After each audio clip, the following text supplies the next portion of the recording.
Actor Maruti గారిని కుట్ట వలగా troll చేస్తున్నారు భయ్య. ఎందుకంటే నిన్న సాంగ్ ఈవెంట్ జరిగింది. సాంగ్ ఈవెంట్ లో ఆయన ఈ విధంగా మాట్లాడాడు. ఏంటంటే కాళ్ళు ఎగరేసుకుంటారు, ఇట్లా చెప్పలేము. అవన్నీ ఏంటంటే ఈ ఇప్పుడు ఉన్నటువంటి ఫ్యాన్స్ అంతా కాలర్ ఎగరేయండి అంటే కాలర్ ఎగరేయడం అనేటటువంటిది చాలా చిన్నది ఆ కటౌట్ అని చెప్పి ఆయన అయితే మన ఎన్టీఆర్ ని ట్రిగర్ చేస్తూ మాట్లాడిండు. ఇక దాంతో చాలా మంది ఏదో అదృష్టం బాగుండి ప్రభాస్ తో ఆపర్చునిటీ కొట్టినటువంటి అని చెప్పి దీప్ అనుకోండి ఇది అని పిచ్చిగా తిరుగుతున్నారు, పిచ్చిగా ట్రోల్ చేస్తున్నారు అనమాట. ఎనీవే నేను సాంగ్ అనగానే మారుతి గారు మాట్లాడినటువంటి ఈ మాటలే బాగా అంటే బాగా వైరల్ గా మారే.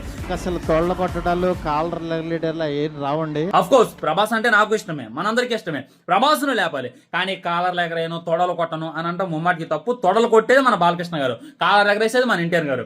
ఎన్టీఆర్ అన్న చూసుకున్నట్లయితే ఆయన అభిమానుల కోసం ఏదో కాలర్ ఎగరేస్తుండవు, అంతవరకు ఓకే. సో ప్రభాస్ అన్నని పొగడాలంటే, కానీ ఎన్టీఆర్ ఈ విధంగా టార్గెట్ చేసి మాట్లాడటం ముమ్మాటికి తప్పు అనమాట.